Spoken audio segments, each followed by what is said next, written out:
Para jamaah yang dirahmati Allah, pada malam hari ini melanjutkan bahasan kita dalam kitab Irsyadul Ibad sampai kepada bab Al-Amru bil Ma'ruf wan Nahyi 'anil Munkar. Bab mengajak kebaikan dan melarang kepada kemunkaran. Kalau Allah Ta'ala, Allah Subhanahu wa Ta'ala berfirman, wal mu'minuna wal mu'minatu ba'duhum awliya'u ba'din ya'muruna bil ma'rufi wa yanhauna 'anil munkar. Kata Allah, orang yang beriman, baik laki-laki dan perempuan, ba'duhum awliya'u ba'din, sebagian mereka adalah merupakan pelindung sebagian yang lainnya. Pelindung, teman setia. Orang yang mukmin, orang yang beriman sejatinya memang saling mengingatkan, saling melindungi, mengajak kepada kebaikan, dan mencegah perbuatan munkar. Itu namanya makna ba'duhum awliya'u min ba'd, saling mengingatkan. Kita mengajak kepada kebaikan berarti kita menginginkan saudara kita sama-sama mendapatkan ridho dari Allah. Kita melarang keburukan atau perbuatan munkar juga berarti kita peduli dengan saudara kita supaya saudara kita terhindar daripada murka Allah. Karena orang beriman baik laki-laki ataupun perempuan adalah pelindung bagi sebagian yang lainnya. Ya'muruna bil ma'rufi wa yanhauna 'anil munkar. Melindungi itu artinya adalah mengajak kepada kebaikan, mencegah kepada perbuatan munkar. Qala al-Ghazali, Imam Ghazali berkata, ufhimatil ayat, bahwa ayat ini dipahami anna man hajarahuma kharaja minal mu'minin, bahwasanya orang yang tidak melakukan keduanya, tidak amar ma'ruf, tidak mengajak kepada kebaikan, juga tidak mencegah pada perbuatan munkar, kharaja minal mu'minin, maka keluar dari golongan orang-orang yang beriman. Na'udzubillahi min dzalik. Jadi penting tuh, ajak itu penting, walaupun kita sendiri belum bisa melakukan sepenuhnya, mengajak kepada kebaikan. Kita punya majelis nih malam-malam begini, diinformasikan itu kan sama dengan mengajak. Kita mengiklankan gitu ya, broadcast. Mudah-mudahan kalau tujuannya mengajak, itu termasuk bagian dari amar ma'ruf. Wa qala al-Qurtubi, Al-Imam Al-Qurtubi berkata, ja'alahumallahu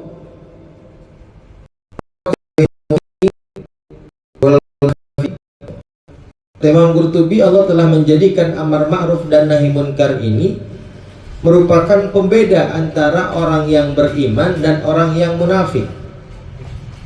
Kalau orang yang beriman akan peduli kepada sesamanya untuk mengajak kepada kebaikan, juga mencegah perbuatan munkar.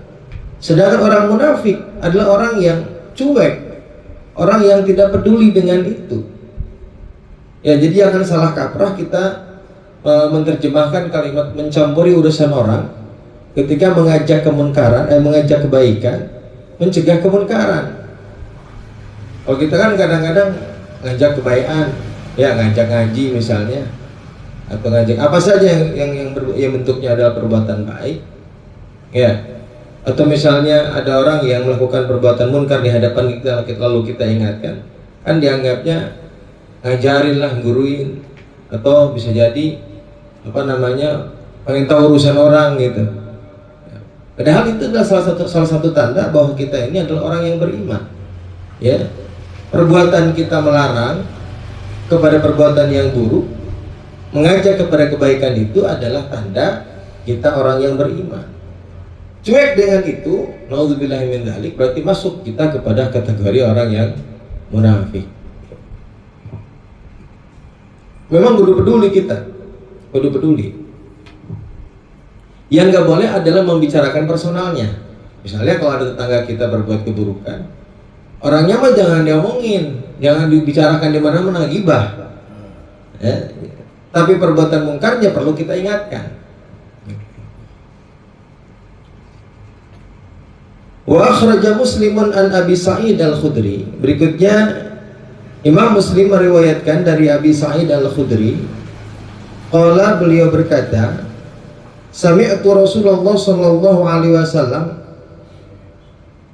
aku telah mendengar Rasulullah sallallahu alaihi wasallam yaqulu, bersabda, kata Kanjeng Nabi, man ra'a minkum munkaran, barang siapa yang melihat di antara kalian munkaran, perbuatan munkar, falyughayyirhu biyadihi, maka hendaknya ia mengubahnya dengan tangannya, mencegahnya dengan kekuasaannya. Fa illam yastati fa bilisanihi, maka jika tidak mampu maka cegahlah dengan lisannya. Fa illam yastati fa biqalbihi, maka jika tidak mampu maka senantiasa mengingkari dengan hatinya. Wa dzalika, dan hal itu, mengingkari dengan hati itu, ad'aful iman, termasuk selemah-lemahnya iman. Nah, dari hadis ini jelas bahwa amar ma'ruf mungkin lebih mudah daripada nahyun anil munkar. Mencegah kemungkaran itu lebih sulit daripada amar ma'ruf. Ya. Barang siapa yang melihat kemungkaran di depan mata kita, kita mampu mencegahnya dengan tangan kita, maka cegahlah kemungkaran itu dengan tangan kita. Ya, kalau tidak mampu dengan tangan, dengan lisan kita. Nggak mampu, kalau nggak mampu, jangan dideketin. Paling tidak kita harus punya kebencian terhadap perbuatan buruk itu. Ya, harus nggak senang. Wajib itu hukumnya. Yang terakhir itu, tidak menyukai perbuatan munkar, hukumnya wajib. Ya, kalau merubah dengan tangan itu kalau mampu. Kalau mampu misalnya karena punya kekuatan, punya jabatan, RT setempat, ya. Ya kadang-kadang kalau misalkan bersama warga makan tidak punya kekuatan, sehingga kadang-kadang diabaikan begitu aja. Dan kalau RT memang ketua lingkungan setempat misalnya punya kekuatan itu, ya harus wajib gitu. Tapi misalnya ada orang yang mampu selain RT, ya, yang megang kawasan Kobong Google ini misalnya, sama juga punya power, punya kekuatan, boleh, harus hukumnya untuk berubah dengan tangannya. Ya. Yang mampu dengan lisannya nih, misalnya kayak kita guru misalnya, dengan lisannya ya tentu dengan nasihat-nasihat, tentu dengan pesan-pesan, pengajian-pengajian yang tujuannya adalah selain amar ma'ruf juga nahyun anil munkar. Nah, yang terakhir ini yang ad'aful iman, kalau kedua-duanya tidak mampu, maka ad'aful iman ini wajib hukumnya. Jangan malah dideketin. Ya, bocah nongkrong-nongkrong nih di pos kamling pada megang kartu, minumannya kopi sih, tapi kopinya lain begitu. Kopi dingin gitu misalnya. Ya, jangan dideketin. Karena berarti ketika kita dekat ngobrol sama mereka, berarti hatimu sudah tidak ada ingkarnya. Kenapa kata ingkar itu harus ditampakkan loh?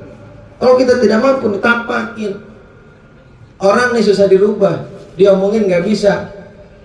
Ya mau dirubah pakai tangan dengan kekuatan kita nggak punya. Maka harus tampakkan dengan sikap. Katanya jangan dideketin, diajak ngobrol jangan. Ya, kalau perlu pasang muka asem. Tetap dengan pandangan marah. Itu yang namanya inkar bil qalbi. Gue makan biar deket juga, gue sebenarnya mati, gue makan terima. Tapi lu ajak ngobrol di situ nongkrong. Emang iya begitu. Kalau nggak terima lu ngobrol di situ, kayaknya nggak mungkin lah gitu. Ya. Karena hati mah nggak bisa bohong. Kalau nggak suka pasti nggak mau deketin. Gitu ya. Wal Bazzar, lalu berikutnya dari Imam Al-Bazzar meriwayatkan al-Islamu thamaniyatu ashumin. Ya, kata Rasulullah bahwa Islam itu terdapat 8 bagian. Al-Islam yang pertama Ay asyahadatani minhum.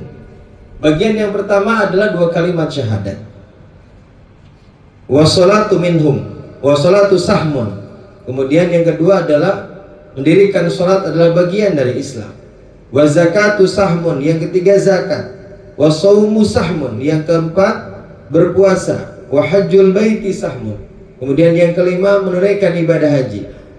Wal amru bil ma'rufi sahmun. Yang keenam adalah amar ma'ruf. Itu adalah juga bagian daripada Islam. Wa nahyu anil munkari sahmun. Kemudian mencegah kemungkaran juga satu bagian dari Islam. Kemudian yang kedelapan wal jihadu fi sabilillah sahmun. Jihad di jalan Allah juga sahmun. Nah, jihad fi sabilillah itu adalah semua wujuhil khair. Ya, kita mendirikan majelis. Ya, ini juga sama. Kalau niatnya adalah untuk li'ilai kalimatillah, untuk menegakkan kalimat Allah, maka termasuk jihad fi sabilillah. Wa qad khaba man la sahma lahu. Maka sungguh katanya, sungguh gagal, sungguh rugi orang yang tidak punya bagian dari Islam. Tuh. Ya, syahadat udah, tapi amar ma'ruf nggak mau, rugi nggak? Rugi, gagal. 8 perkara ini harus ada ya dalam Islam. Berikutnya Al-Imam Al-Asbahani meriwayatkan, la tazalu la ilaha illallah. Kalimat la ilaha illallah senantiasa tanfa'u man qalaha, mendatangkan manfaat bagi orang yang membacanya, wa taruddu anhumul adzaba wan niqmata, dan mencegah dari mereka datangnya siksa, wan nikmata, dan musibah, malam yastakhifu bihaqiha, selagi mereka tidak meremehkan hak-hak kalimat la ilaha illallah. Ya, selagi tidak meremehkan kalimat la ilaha illallah, maka selama itu kalimat la ilaha itu selalu akan mendatangkan manfaat bagi orang yang membacanya. Tapi jangan ngeremehin. Contoh ngeremehin itu begini. Orang kan ketika mengucapkan 2 kalimat syahadat, itu artinya kita sudah berikrar. Ya, ikrar, kalau kita sudah berikrar dengan keimanan dan keislaman, artinya kita sudah mengikatkan diri terhadap agama ini, syariat ini, maka semua kewajiban wajib kita lakukan, semua larangan wajib kita hindari. Nah, sebelum kalimat ini, semua orang bebas melakukan apa saja, tidak ada larangan, tidak ada kewajiban. Tapi begitu dengan 2 kalimat syahadat ini, kita sudah punya perjanjian ya, yang harus kita taati dan tepati. Nah, bagi orang yang tidak mentepati ini, tidak mentaati ini, dibaca mah dibaca, tapi kewajiban sholat dia lalai. Ya, larangan yang dilarang oleh Allah dia deketin. Nah, ini namanya berarti meremehkan hak kalimat la ilaha illallah, gitu ya. Jadi selama tidak diremehkan, pasti akan mendatangkan manfaat bagi orang yang membacanya. Ya, tapi kan sayang kadang-kadang kita memang masih lalai gitu. Tapi mudah-mudahan kelalaian kita itu ya dalam jauh dari lubuk hati kita, jangan sampai ada menggampangkan apapun itu. Misalnya kita meninggalkan sholat bukan karena kita meremehkan kewajiban, bukan. Ya mungkin itu memang kemalasan kita. Ya, jangan sampai meremehkan bahwa ini bukan kewajiban. Ya, dan lain sebagainya.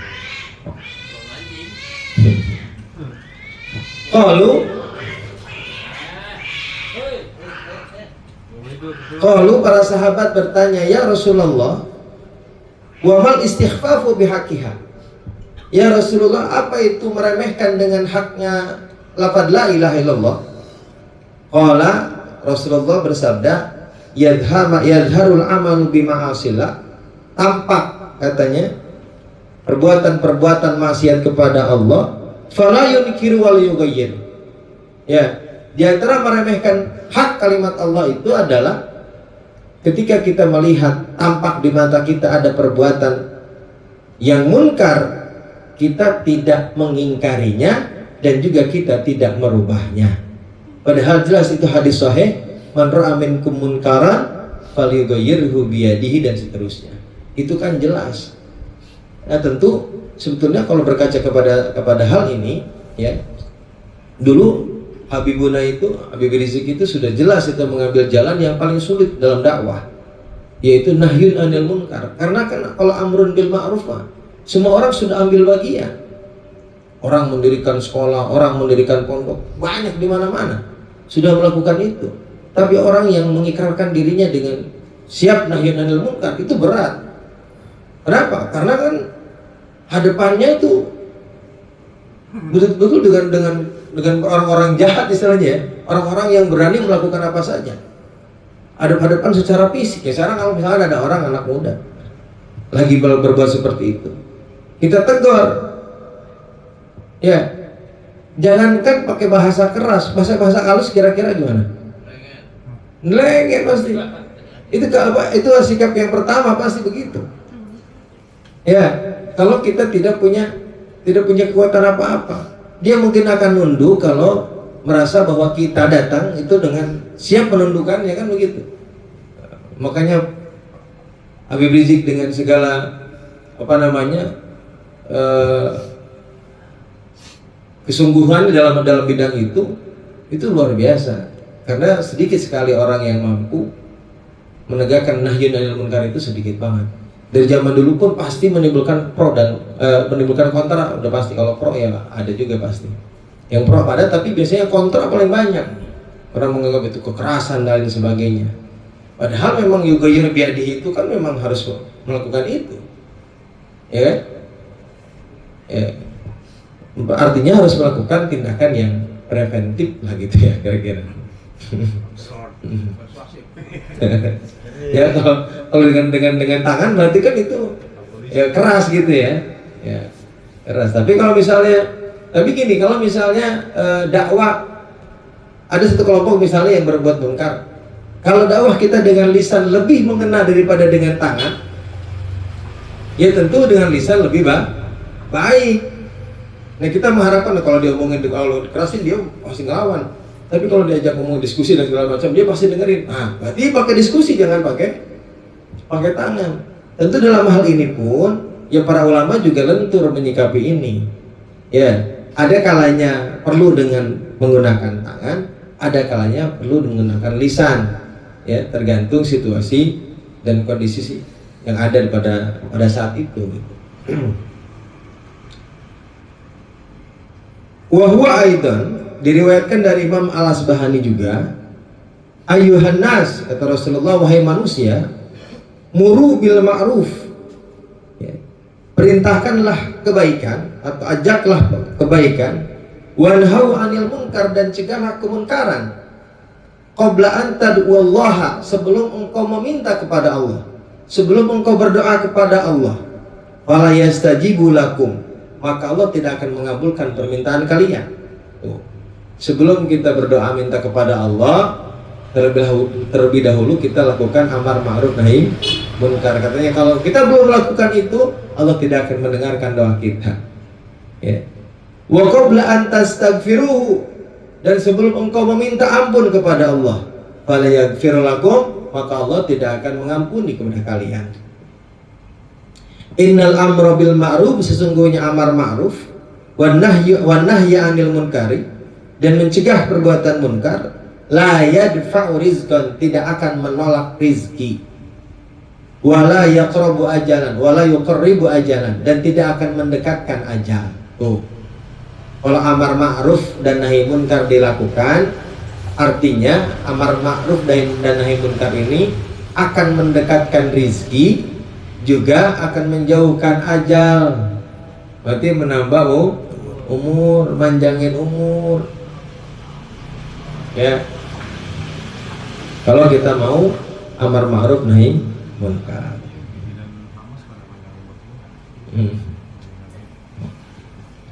Wal ahbaru minal yahud, para pendeta orang Yahudi, war ruhbani minan nasara, dan para rahib dari kaum Nasrani, lamma tarakul amra bil ma'ruf wa nahya 'anil munkar, la'anahumullahu ala lisani anbiya'ihim.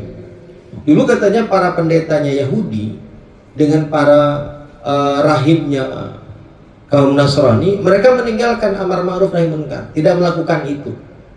Ya, cuek-cuek aja lah, yang penting ibadah gitu.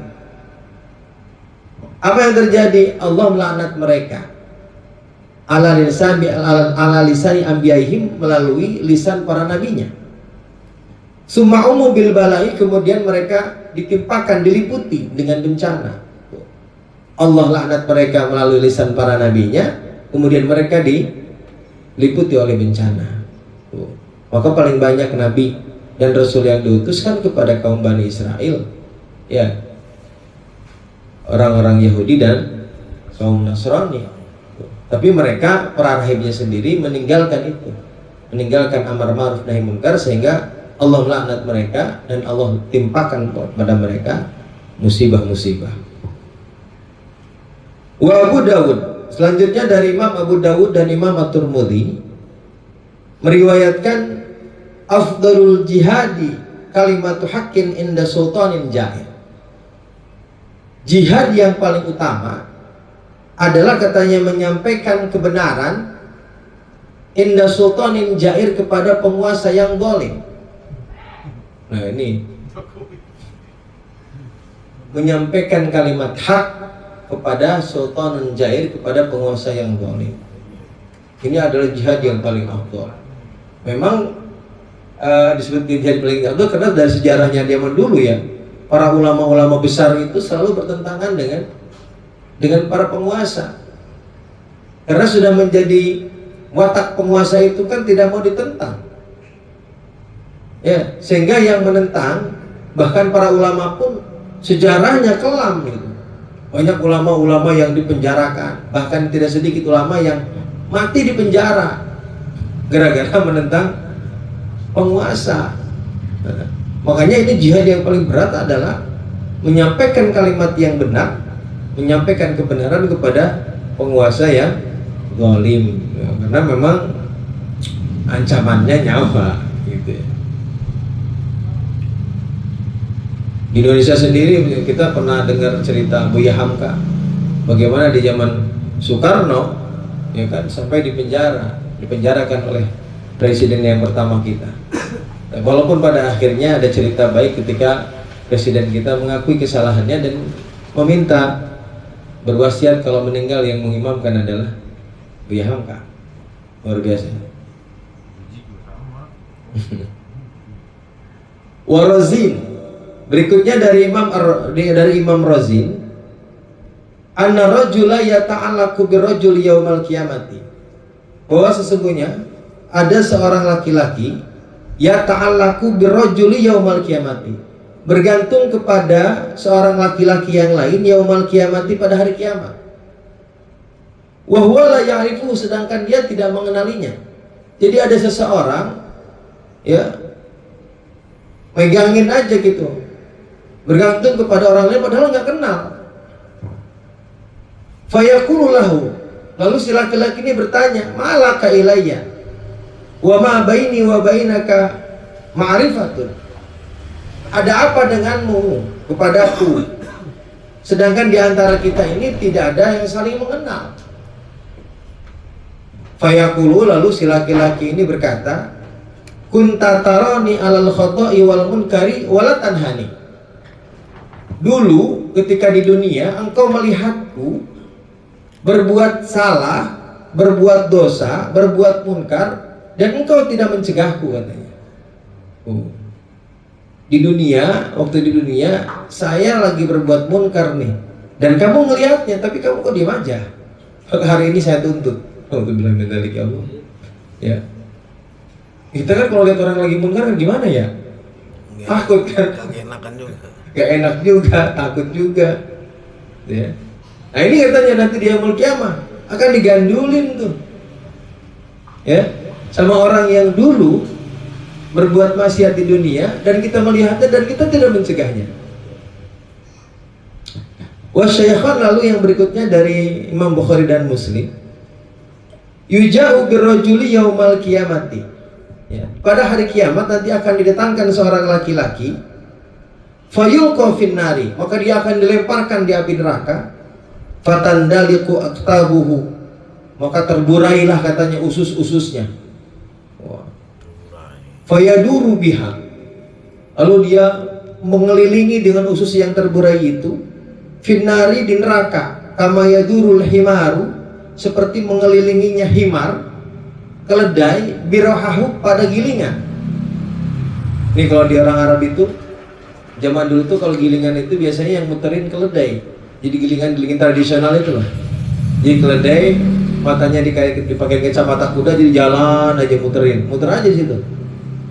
Nah kayak begitu katanya. Nanti di neraka itu seperti keledai yang muterin penggilingan.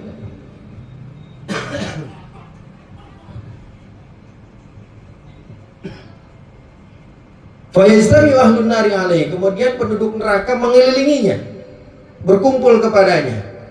Fayaqulun, lalu mereka bertanya, ya fulan, wahai fulan, ma asobaka, apa yang menimpamu? Alam takun ta'muruna bil ma'ruf wa tanhana 'anil munkar.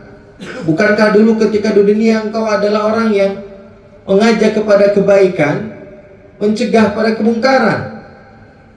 Fayaqulu, lalu ia menjawab, qad kuntu amarakum bil ma'ruf wala atih. Ya dulu ketika dunia aku selalu mengajak kepada kebaikan, tapi aku tidak pernah melakukannya. Wa anhakum anil munkari wa atih, dan aku mencegah, ya, melarang pada perbuatan munkar, wa atih, dan aku melakukannya.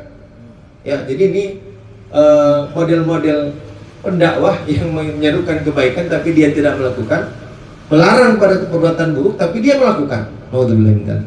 Ya. Nanti di neraka kayak begitu katanya, dilemparkan oleh Allah Subhanahu Wa Taala di neraka, ususnya terburai, dia lari-lari dengan usus yang terburai tersebut. Lalu ditanya oleh penduduk neraka yang lain, dulu di dunia engkau dakwah, ya, tapi kenapa sekarang jadi begini? Iya katanya, dulu ngajak doang tapi melakukan mah kagak. Ngelarang doang tapi ngelakuin. Alhamdulillah. Mudah-mudahan kita semua diberi hidayah. Selain bisa mengajak juga kita bisa melakukannya. Wal Baihaqi, lalu berikutnya dari Imam Al Baihaqi. Auhallahu azza wa jalla ila Jibril alaihissalam. Allah Subhanahu wa taala menurunkan wahyu kepada malaikat Jibril alaihissalam an aqlaba madinatan, yang akan membalikan sebuah kota. Madinah takadza wa kadza bi ahliha. Jadi Allah menurunkan wahyu kepada malaikat Jibril bahwa Allah akan membalikan kota dengan penduduknya.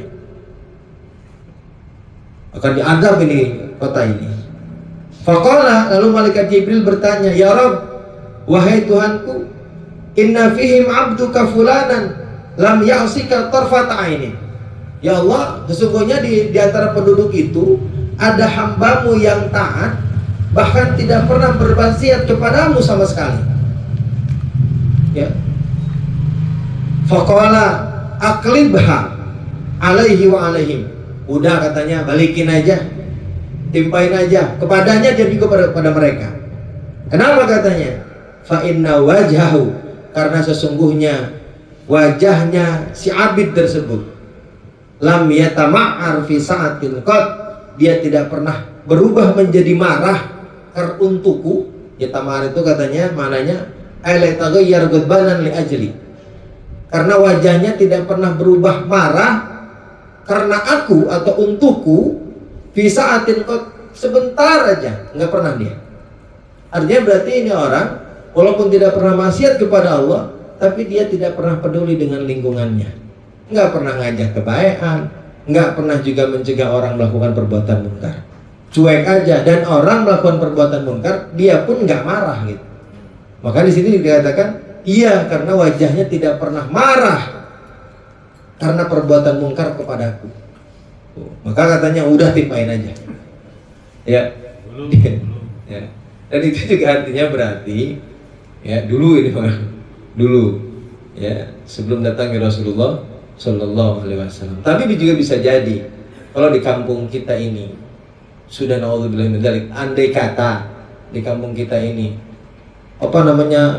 semua orang melakukan perbuatan munkar dan semua orang tidak ada yang peduli dengan perbuatan itu, ya tinggal nunggu murkanya Allah. Naudzubillah min dzalik. Makanya mari kita dorong RT kita kampanye lagi aja.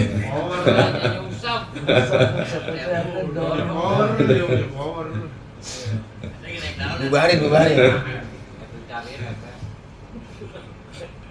Takut bubarinnya.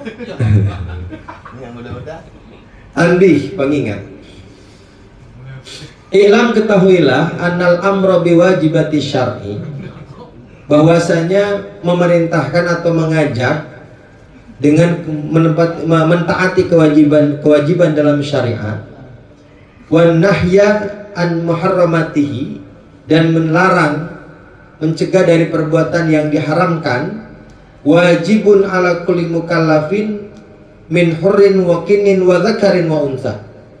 Jadi perbuatan mengajak, memerintahkan perbuatan yang wajib dan melarang perbuatan yang diharamkan oleh Allah Subhanahu wa taala, hukumnya wajib bagi setiap orang yang mukallaf, baik laki-laki ataupun perempuan, baik orang merdeka ataupun hamba sahaya, hukumnya wajib melakukan itu. Jadi kita semua wajib nih. Ngajak kebaikan wajib. Melihat orang yang berbuat munkar wajib kita ingatkan. Walau ghairu masmu'in, walau ghairu masmu'il qawli, walaupun katanya kita nih orang yang tidak didengar omongannya. Karena suka ada orang ngomong, kalau ngomong juga nggak dengerin sama dia. Walaupun kita nggak didengar omongannya, hukumnya wajib ngingetin, wajib mengingatkan, wajib mengajak, wajib melarang. Wujubu kifayatin, wajibnya wajib kifayah. Jadi kalau sudah ada yang melakukan berarti cukup kewajibannya. Ya. Tapi walaupun wajib kifayah, udah ada banyak orang ngomongin dan kita mampu memberikan ngomonginnya atau merubahnya, tetap kita harus ngomongin. Tapi memang wajibnya wajib kifayah. Wa qad yakunu fardhu ainin, dan kadang-kadang jadi fardhu ain. Kama idza kana bi mahallin, sebagaimana jika ada di sebuah tempat la ya'lamuhu ghairuhu, yang tidak mengetahuinya selain dirinya. Misalnya di tempat di kampung kita nih nggak ada yang bisa, nggak ada yang tahu ilmunya kecuali RT, maka menjadi fardu ain buat RT. Buat yang lainnya wajib kifayah gitu. Palanya gedean air mah. Aula yakbiru alaihi ghairuhu, atau misalnya nggak ada yang mampu selain dirinya, ya nggak ada yang mampu, RT doang yang bisa, berarti buat RT hukumnya fardu ain, ya. Buat yang lain wajib kifayah.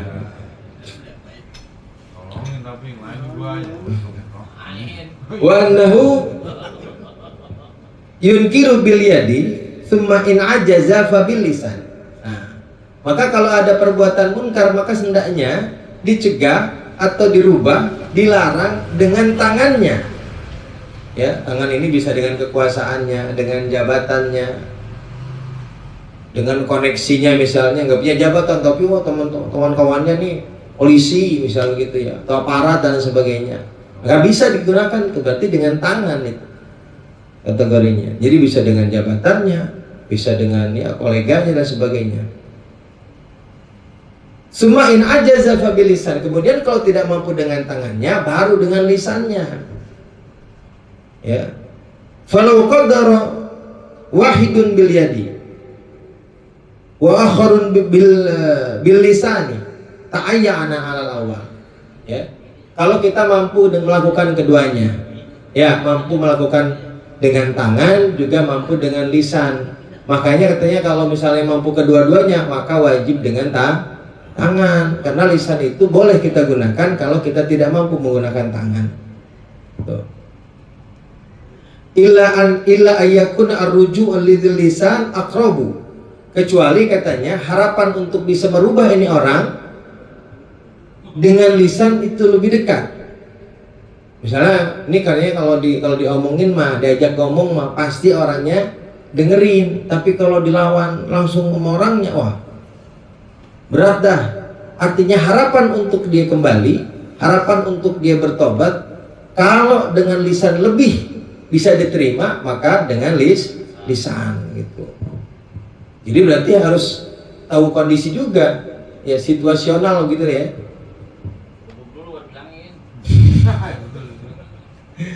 Fa alaihi ayyughayyirahu bi kulli wajhin amkanahu.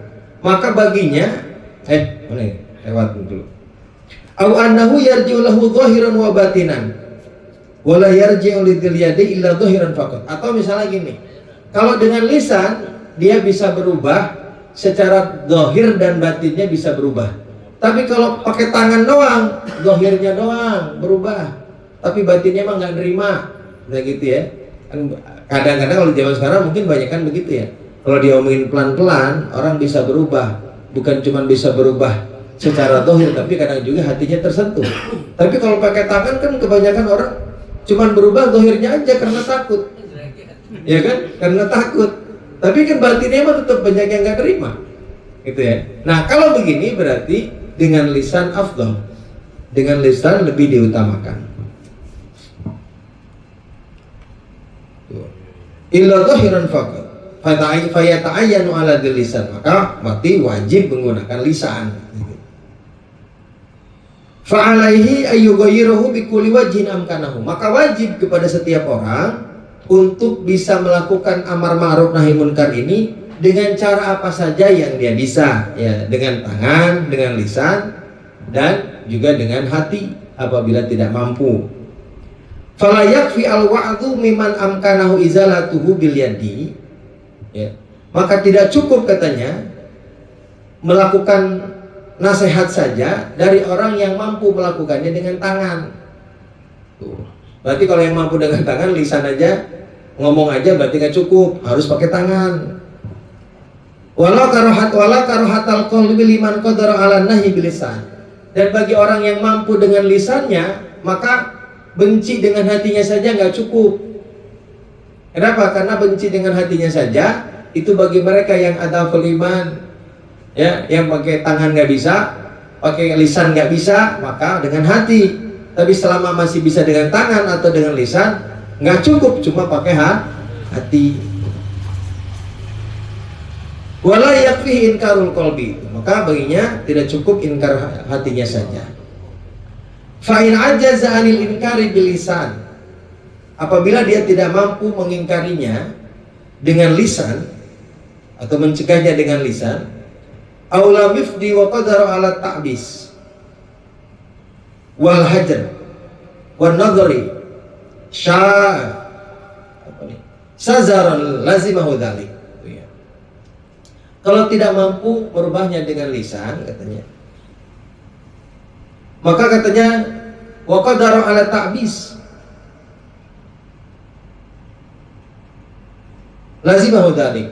Kalau orang tidak mampu dengan lisan, tidak mampu dengan tangan, maka wajib dengan hatinya. Tapi dengan hatinya itu harus ditampakkan. Dengan ta'bis itu di mukanya kalau ketemu dia asem. Ya, wajib ta'bis katanya. Tuh, wa qadara ala ta'bis, dan tapi dia mampu dengan ta'bis. Mukanya asem, wal hajro, nggak diajak ngomong. Tuh. Wan nadharu syazaron, kemudian dengan memandangnya penuh kemarahan. Lazimahu dzalik. Kalau tidak mampu dengan lisan tapi dia mampu melakukan ini nih. Kadang-kadang kan orang menampakkan wajah nggak seneng aja. Orang kita kan gak enak kan ya. Nggak bisa tuh. Tapi kalau kita mampu melakukan itu, ada orangnya kita melengos, ya kan? Kalau pas ketemu tatapar gitu ya kita merengut, ya promosiin gitu. Kalau kita mampu melakukan itu, katanya wajib melakukannya. Tuh. Walau yakfi ingkar kalau bisa saja. Maka tidak cukup katanya ingkar dengan hati saja kalau melakukan itu bisa. Ya, mendem di hati doang nggak cukup. Kudu merongos. Kalau kita sanggup merongos, itu berarti merongos juga bagian dari dakwah loh. Ya, kalau melihat ini konteksnya berarti kita menampakkan wajah marah pada saat ini itu termasuk dakwah. Ya kan? Termasuk dakwah. Dalam hal ini pun kalau kita masih bisa melakukan itu, maka tidak cukup ingkar dengan hati saja. Wala yaskutul inkaru bil qalbi an mukallafin aslan idh huwa karahatul maksiyati wa huwa wajibun ala kulli mukallafin. Pada dasarnya katanya ingkar dengan hati itu nggak cukup. Kenapa? Karena ingkar dengan hati mah itu sudah menjadi kewajiban dasar. Jadi kewajiban dasar itu mah orang yang beriman ngelihat kemungkaran, kita harus gak seneng, ya. sudah menjadi kewajiban dasar. Jadi benci terhadap maksiat itu adalah kewajiban yang wajib kepada setiap orang yang mukallaf. Kewajiban dasar kita nih. Sebetulnya itu tidak cukup. Hanya saja bagi orang yang lemah imannya itu ya mungkin cukup-cukup saja. Ya, cukup dengan kewajiban dasar aja gitu ya. Ya kita mudah-mudahan Allah kasih gede hati nih supaya bisa melakukan ini lebih daripada cuma ingkar doang. Ngomongin aja udah besok mah. Lu mau wajib. Larang, ya pomer. Nih. Usir. Bal dhahaba jama'atun minhum Ahmad bin Hanbal. Bahkan katanya banyak para ulama berpendapat, di antaranya adalah Imam Ahmad bin Hanbal, anna tarkal inkari bil qalbi kufrun. Ya, bahwasanya orang yang tidak mengingkari dengan hatinya, benci aja kagak, hukumnya kafir. Kufur katanya. Ya. Anna tarkal inkar, tidak mengingkari dengan hatinya, kufrun, kafir. Karena tadi adalah kewajiban dasar. Jadi setiap orang mukallaf itu wajib hukumnya tidak suka melihat orang maksiat. Wal iyadu billah, naudzubillahi min dzalik. Allahumma ij'alna min ibadikas sholihin wa ulaikal muqarrabin alladzina la khaufun 'alaihim wa lahum yahzanun. Amin ya rabbal alamin. Semoga Allah Subhanahu wa taala menjadikan kita semua menjadi hamba-hamba Allah yang saleh dan orang-orang yang dikasihinya, yang dekat dengan Allah, yang tidak ada ketakutan atas mereka dan walahum yahzanun, tidak ada kesedihan bagi mereka. Amin ya rabbal alamin. Allahu a'lam bishawab.